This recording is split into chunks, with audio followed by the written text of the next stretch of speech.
The phrase Assassin's Creed usually brings certain things to mind. Stealth, parkour, a hidden blade. Oh my god, it's a hidden blade. But what it doesn't usually bring to mind is a turn-based strategic RPG. But that is the reality of the new collaboration event in the game, Reverse 1999. And on the surface, it is a combination that seems unique, I think. These kinds of crossovers can often be surface-level marketing opportunities. It is a way to put a familiar face on a new product to see if it sticks. But the question is that what is happening here? Or is this something more thoughtful? So today we're going to look closely at this event, not just as a review, but as a case study for what can make a crossover feel respectful and well integrated, instead of just feeling like a cash grab. And to really understand the collaboration, you first have to understand the game it is built on. Because Reverse 1999 has, from its very beginning, established a very particular and deliberate identity. The most obvious thing you will notice is what it isn't. The game consciously rejects the generic anime aesthetic that is incredibly common in this market. Instead, it opts for a distinct retro modern style that pulls from different 20th century art movements. It feels like a visual blend of pop art and classical oil painting, all brought together under this moody, thoughtful color palette. This is what gives the game that niche but premium feeling people talk about. And this commitment to a specific style isn't just on the surface, it is applied everywhere. The characters, for example, are brought to life with high-quality live 2D animation. This just means that during the dialogue, they aren't static images. They move. They have nuanced facial expressions. They feel more present in the scene. The user interface, the menus, even the level select screens are designed to look like vintage movie posters. But the point is that the art isn't just decoration here. It is a core part of how the game tells its story. This same philosophy then extends to the audio. The game features a full English voiceover, which is notable on its own, but its approach is what makes it distinct. They have cast a wide range of voice actors with authentic regional and international accents. So you will hear characters with British, Italian, and other accents from around the world, all existing within that same narrative. The goal is clearly to create a deeper sense of immersion, grounding these characters in real recognizable places. It is a high-risk strategy, because if you get it wrong, it can sound very awkward.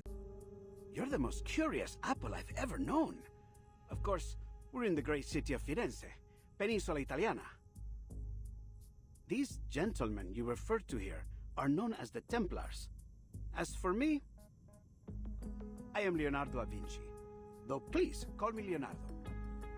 But when it works, oh, when it works, it creates a sense of realism that is very rare for the genre. So you have this foundation, a game with very strong, very deliberate artistic identity. This is important to remember as we start to look at how they handled another company's IP, which brings us to the collaboration itself. Now, a crossover character is easy to get wrong. It requires a lot more than just taking a popular character and dropping them into a new setting for a quick sales boost. It demands a high level of fidelity, and fidelity just means being faithful to the original material, right? Or in other words, it is about respect. And I think you can measure that respect in three key areas. First, there is narrative cohesion. And second, there is character fidelity. And third, there is mechanical integration. When you look at it through this lens, the Reverse 1999 event becomes a really strong case study in how to do this right.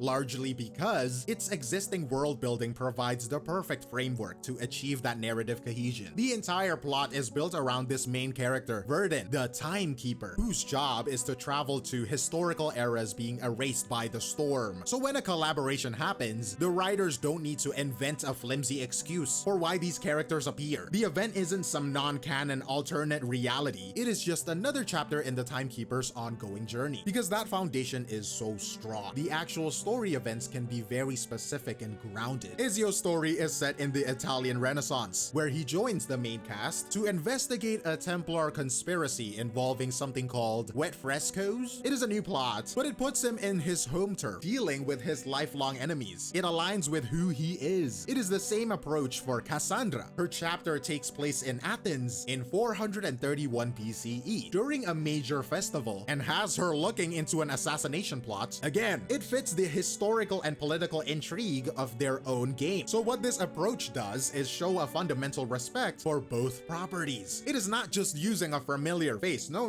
It is using the entire setting and context of that character to create a new self-contained story that feels like it's adding something, rather than just feeling like a temporary distraction. And that respect for the character's context extends to how they actually play, which is often where collaborations can feel, the most hollow, when the gameplay doesn't quite match the character. But here, the developers have clearly made an effort to translate core traits directly into the mechanics. Take Ezio. He is described in-game as a fatal and master assassin, so they built a brand new mechanic just for him called Assassination. In simple terms, the game checks if his critical technique stat is higher than his targets. If it is, he deals more damage. It is a system designed to mechanically mirror his identity as a precise and skilled killer. He is rewarded for being better than his opponent. Kassandra gets a similar level of attention, but with a different focus that fits her character. She is described as a powerful fighter with a strong will, and her kit is designed around enabling her team. She has an ability that inflicts something called lethal injury on enemies, which then allows her allies to use that same assassination mechanic. On top of that, she has her own unique ability tree system that lets her specialize into different classes, reflecting her adaptability as a mercenary in her own game. All of this demonstrates a really thoughtful design process. The gameplay is being used to reinforce who these characters are. It shows that the team took the time to understand them and then translated that into the systems of their own game. It is the difference between getting a character and just getting a costume. So the artistic and mechanical integrity is clearly there, but that brings up the final, and for many people, the most important question. What is this actually going to cost you? And the answer for most people is nothing. Wait, like actually nothing? The event itself is offering a substantial amount of free resources, and that includes a total of 58 free summons. And you also get the 5-star collaboration character, Alexios, completely for free just by logging in during the event. But here is the most important part. This isn't just a temporary marketing push. This level of generosity is actually consistent with the game's underlying economy, which is a big reason for its positive reception. For context, the base probability of pulling a top-tier 6-star character in this game is 1.5%. The industry standard set by some of the biggest competitors is 0.6%. And then there's also a pity system. That is the safety net that guarantees you get a high rarity character after a certain number of pulls. Here, that guarantee kicks in at 70 pulls. Again, for comparison, the common threshold for other major titles is like 90. So when you hear that this is the best time to start, it's compelling because all of these event generosity is just being layered on top of a foundation that already feels fair. This points to a philosophy that seems to be built on creating player trust and goodwill. It is a more sustainable approach than a model built on creating FOMO, fear of missing out, which can often just lead to player frustration. It is a system that seems confident that if you come for the free rewards, you will likely stay for the quality of the game itself. And that really is the key takeaway here: confidence. The success of this Assassin's Creed collaboration doesn't feel like an accident or a lucky break. It feels like the direct result of a consistent development philosophy that was in place long before this event was announced. The same commitment to high fidelity, that faithfulness to the source material that you see in the game's unique art, its sound design, and its narrative is the exact same commitment you see applied here. It is visible in everything from the way the story was integrated into the world, to the way the character's gameplay reflects their identity, and even in the way the reward structures respects its players. I think this event demonstrates a really simple but important idea. When a developer has a strong, clear vision for their own product, they are in a much better position to integrate someone else's. They can bring another IP into their world in a way that feels respectful and add something of value, rather than just diluting both brands. But ultimately, the quality of this crossover is a direct reflection of the quality of the core game itself. So that is my read on it, and I'm curious for what you think. What for you separates a memorable crossover from a forgettable one? Are there other examples, good or bad, that comes to mind? Let me know your thoughts below in the comment section, but that is all from me, 𝗖cie𝗽𝗆𝗿𝗵𝘁, and I will see you in the next one. Cheers!